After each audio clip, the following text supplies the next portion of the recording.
Bengali classic story চ্যানেলে সকল শ্রোতা বন্ধুকে স্বাগত জানাই। বাংলা সাহিত্যের অফুরন্ত রত্নভাণ্ডার থেকে কিছু কিছু গল্প উপন্যাস নিজের মতো করে বেছে নিয়ে আপনাদের পড়ে শোনানোই এই চ্যানেলের উদ্দেশ্য। হয়তো চেনা গল্প অচেনা কণ্ঠে শুনবেন। যদি আমার পাঠ আপনাদের ভালো লাগে অবশ্যই এখানে লাইক করবেন এবং চ্যানেলটিকে সাবস্ক্রাইব করে আমার সাথে থাকার অনুরোধ রইল। আপনাদের মূল্যবান মতামত, আপনাদের পছন্দ কমেন্ট বক্সে অবশ্যই আমাকে জানান। আপনাদের মতামত আমার এগিয়ে চলার অনুপ্রেরণা। ধন্যবাদ।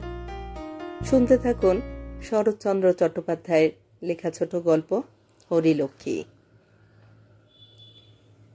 যাহা লইয়া এই গল্পের উৎপত্তি তাহা ছোট, তথাপি এই ছোট ব্যাপারটুকু অবলম্বন করিয়া হরিলক্ষ্মীর জীবনে যাহা ঘটিয়া গেল তাহা ক্ষুদ্রও নহে, তুচ্ছও নহে। সংসারে এমনই হয়। মেলপুরের দুই শরিক শান্ত নদীকূলে জাহাজের পাশে জেলেডিঙির মতো একটি অপরটির পার্শ্বে নিরুপদ্রবে বাঁধা ছিল। অকস্মাৎ কোথাকার একটা উড়ো ঝড়ে তরঙ্গ তুলিয়া জাহাজের দড়ি কাটিল, নোঙর ছিঁড়িল। এক মুহূর্তে ক্ষুদ্র তরণী কি করিয়া যে বিধ্বস্ত হইয়া গেল তাহার হিসাব পাওয়াই গেল না। বেলপুর তালটুকু বড় ব্যাপার নয়। উঠিতে বসিতে প্রজা ঠেঙাইয়া 1000-12 উপরে ওঠে না। কিন্তু 15.5 আনার অংশীদার শিবচরণের কাছে 2 পাই অংশের বিপিন বিহারীকে যদি জাহাজের সঙ্গে জেলের ডিঙির তুলনাই করিয়া থাকি তো বোধ করি অতিশয়োক্তির অপরাধ করি নাই। দূর হইলেও জ্ঞাতি এবং 6-7 পুরুষ পূর্বে ভদ্রাসন উভয়ের একত্রই ছিল। কিন্তু আজ একজনে ত্রিতল অট্টালিকা গ্রামের মাথায় ছড়িয়াছে এবং অপরের জীর্ণ গৃহ দিনের পর দিন ভূমিশয্যা গ্রহণের দিকেই মনোনিবেশ করিয়াছে। তবু এমনই ভাবে দিন কাটিতেছিল এবং এমনই করিয়াই তো বাকি দিনগুলো বিপিনের সুখে দুঃখে নির্বিবাদেই কাটিতে পারিত। কিন্তু যে মেঘখণ্ডটুকু উপলক্ষ করিয়া অকালে ঝঞ্ঝা উঠিয়া সমস্ত বিপর্যস্ত করিয়া দিল তাহা এইরূপ। 15.5 আনার অংশীদার শিবচরণের হঠাৎ পত্নী বিয়োগ ঘটিলে বন্ধুরা কহিলেন, 40-41 আবার কি একটা বয়স, তুমি আবার বিবাহ করো। শত্রুপক্ষী ওরা শুনিয়া হাসিল, কহিল, 40 তো শিবচরণের 40 বছর আগে পার হয়ে গেছে। অর্থাৎ কোনোটাই সত্য নয়। আসল কথা, বড়বাবুর দিব্য গৌরবর্ণ নাদুস নদুস দেহ, সুপুষ্ট মুখের পরে রোমের চিহ্ন মাত্র নাই। যথাকালে দাড়ি গোপ না গজানো সুবিধা হয়তো কিছু আছে, কিন্তু অসুবিধাও বিস্তর। বয়স আন্দাজ করা ব্যাপারে যাহারা নিচের দিকে যাইতে চাহে না, উপরের দিকে তাহারা যে অঙ্কের কোন কোঠায় গিয়া ভর করিয়া দাঁড়াইবে তাহা নিজেরাই ঠাহর করিতে পারে না।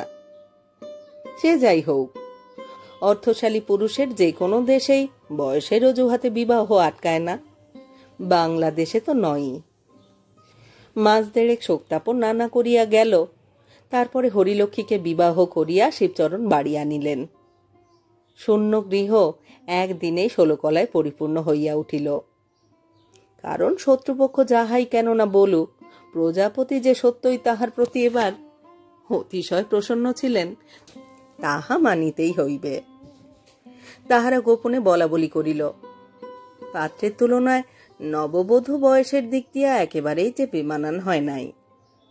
তবে 2-1টি ছেলে মেয়ে সঙ্গে লইয়া ঘরে ঢুকিলে আর খুন তরিবার কিছু থাকিত না। তবে সে যে সুন্দরী এই কথা তাহারা স্বীকার করিল। ফল কথা, সচরাচর বড় বয়সের চেয়েও লক্ষ্মীর বয়সটা কিছু বেশি হইয়া গিয়াছিল, বোধ করি 19-এর কম হইবে না। তাহার পিতা আধুনিক নব্যতন্ত্রের লোক, যত্ন করিয়া মেয়েকে বেশি বয়স পর্যন্ত শিক্ষা দিয়া ম্যাট্রিক পাশ করাইয়াছিলেন। তাহার অন্য ইচ্ছা ছিল, শুধু ব্যবসা ফেল পড়িয়া আকস্মিক দারিদ্র্যের জন্যই এই সুপাত্রে কন্যা অর্পণ করিতে বাধ্য হইয়াছিলেন।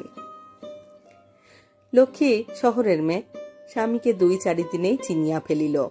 তাহার মুশকিল হইল এই যে আত্মীয় মিশ্রিত বহু পরিজন পরিবৃত বৃহৎ সংসারের মধ্যে সে মন খুলিয়া কাহারও সহিত মিশিতে পারিল না।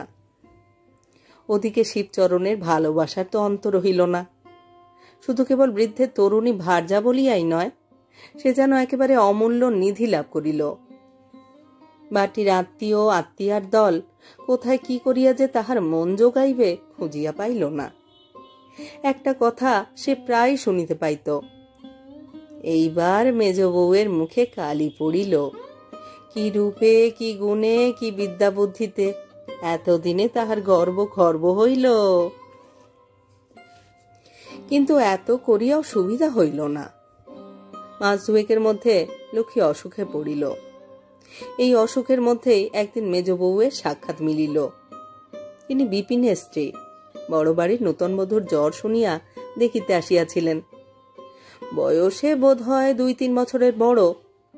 তিনি যে সুন্দরী তাহা মনে মনে লক্ষ্মী স্বীকার করিল। কিন্তু এই বয়সেই দারিদ্র্যের ভীষণ কষাঘাতের চিহ্ন তাহার সর্বাঙ্গে সুস্পষ্ট হইয়া উঠিয়াছে। সঙ্গে বছর 6 একটি ছেলে, সেও রোগা।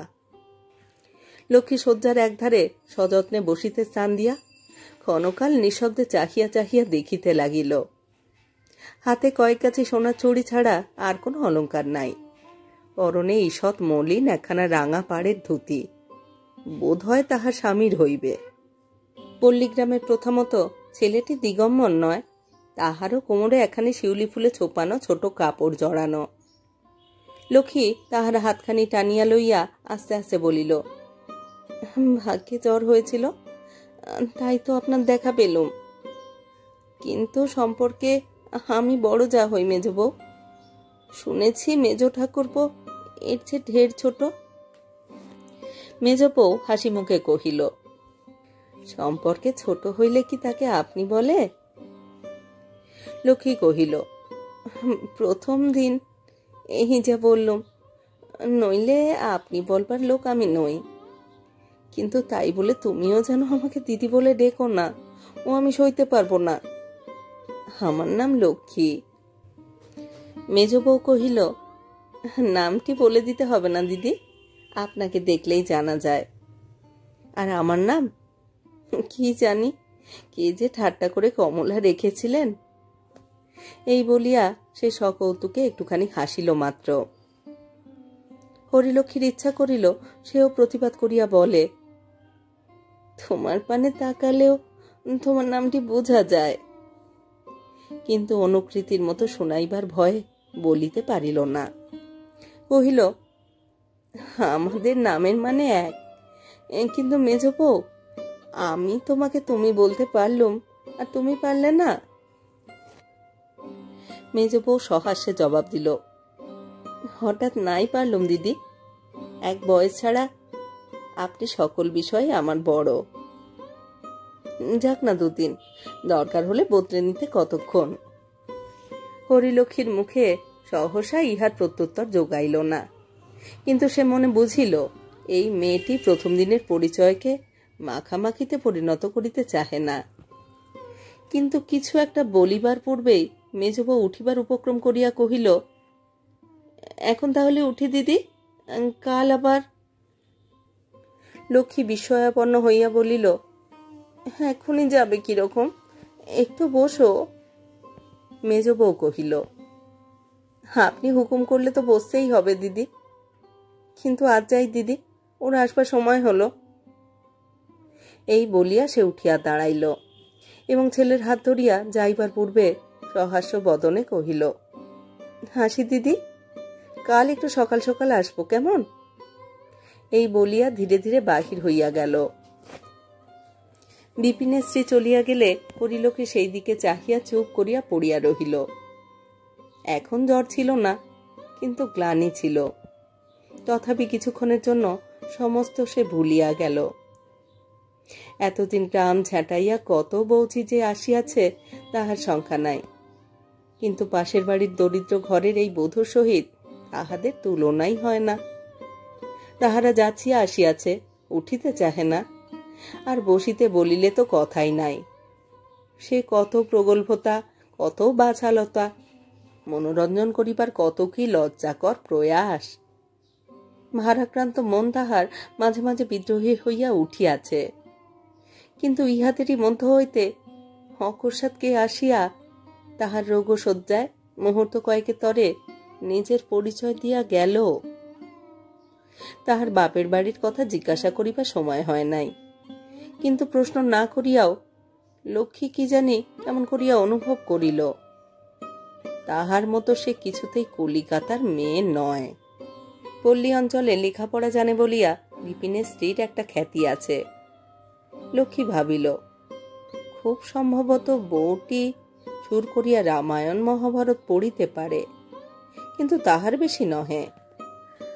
যে পিতা বিপিনের মতো দিন দুঃখীর হাতে মেয়ে দিয়াছে, সে কিছু আর মাস্টার রাখিয়া স্কুলে পড়াইয়া পাশ করাইয়া কন্যা সম্প্রদান করে নাই। উজ্জ্বল শ্যাম ফর্সা বলা চলে না, কিন্তু রূপের কথা ছাড়িয়া দিয়াও শিক্ষা, সংসর্গ, অবস্থা কিছুতেই তো বিপিনের স্ত্রী তাহার কাছে দাঁড়াইতে পারে না। কিন্তু একটা ব্যাপারে লক্ষ্মীর নিজেকে যেন ছোট মনে হইল, তাহার কণ্ঠস্বর।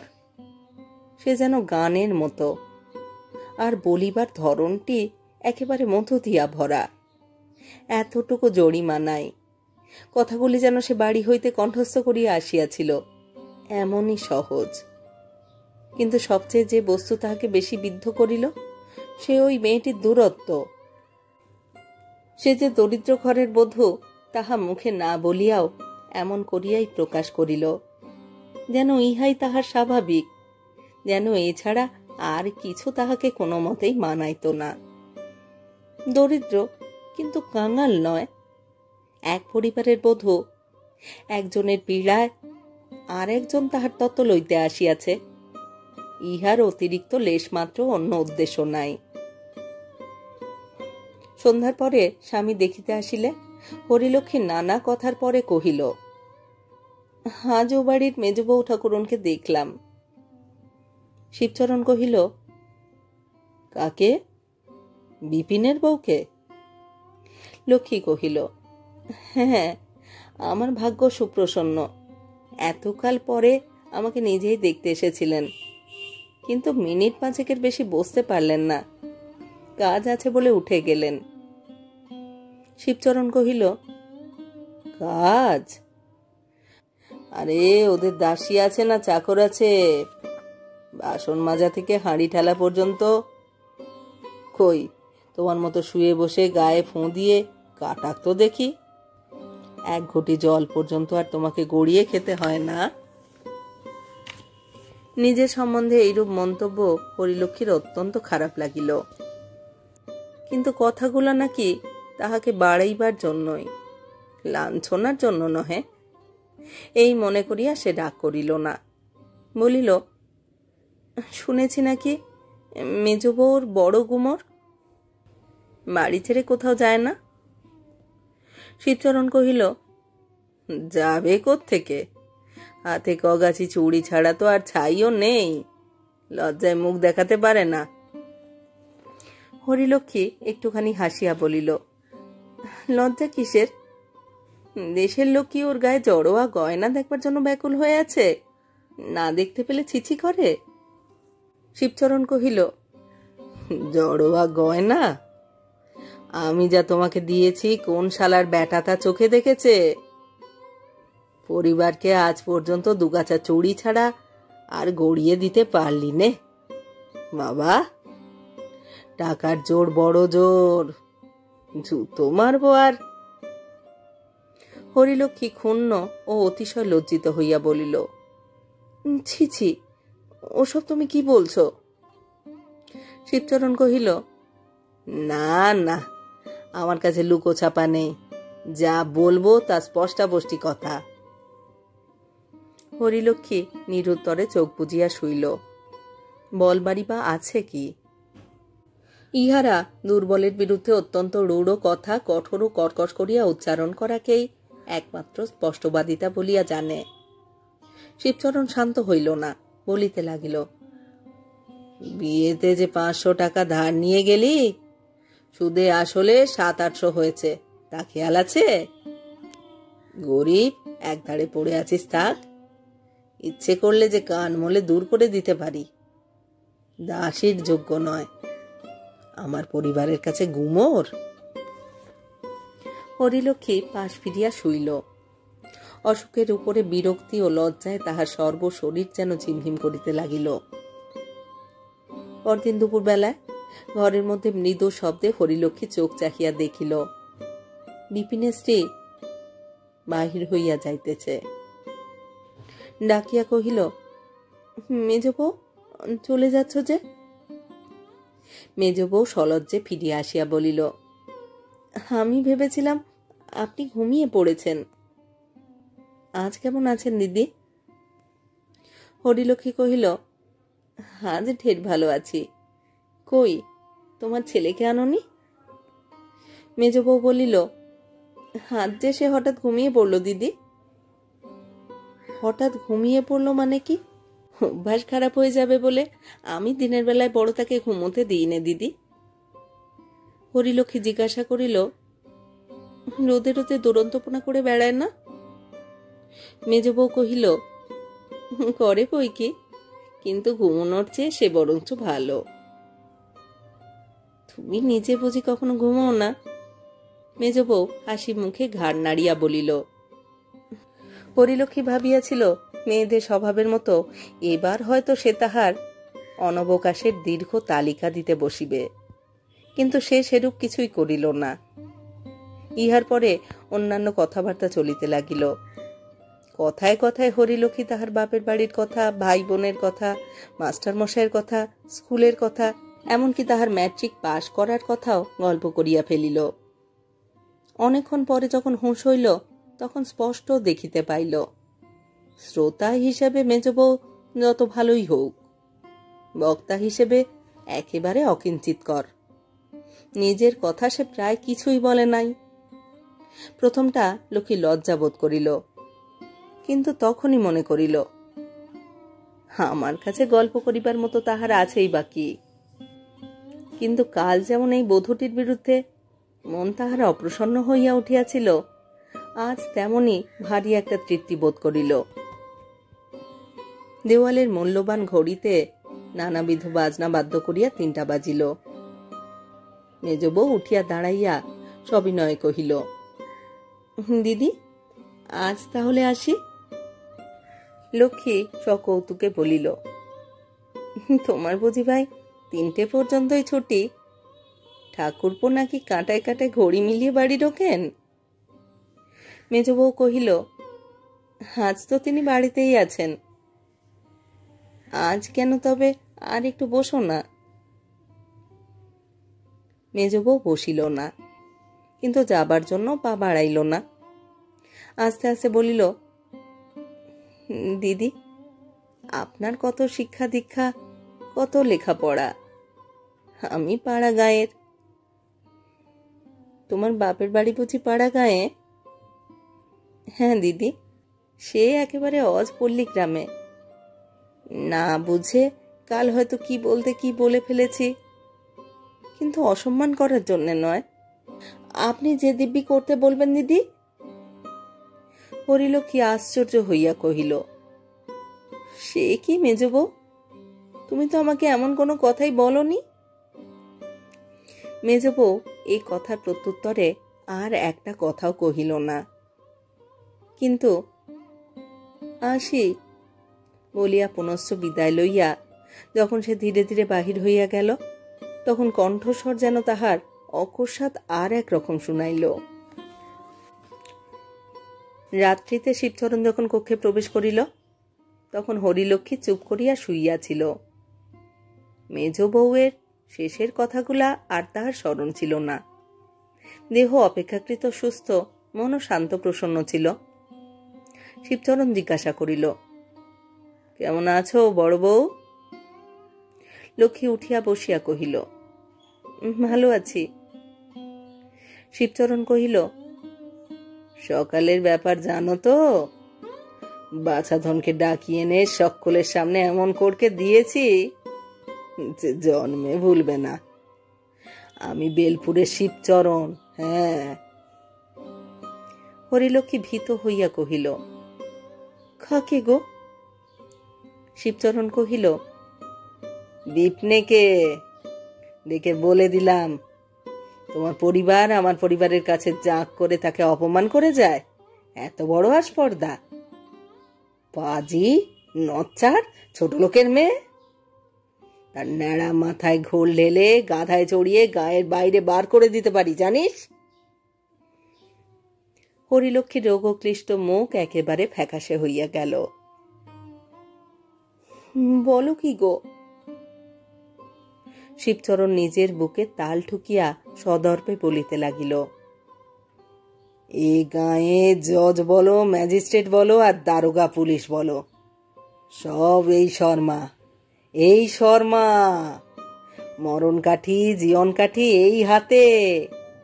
তুমি বলো, কাল যদি না বিপিনের বউ এসে তোমার পা টেপে, তো আমি লাটু চৌধুরীর ছেলেই নই।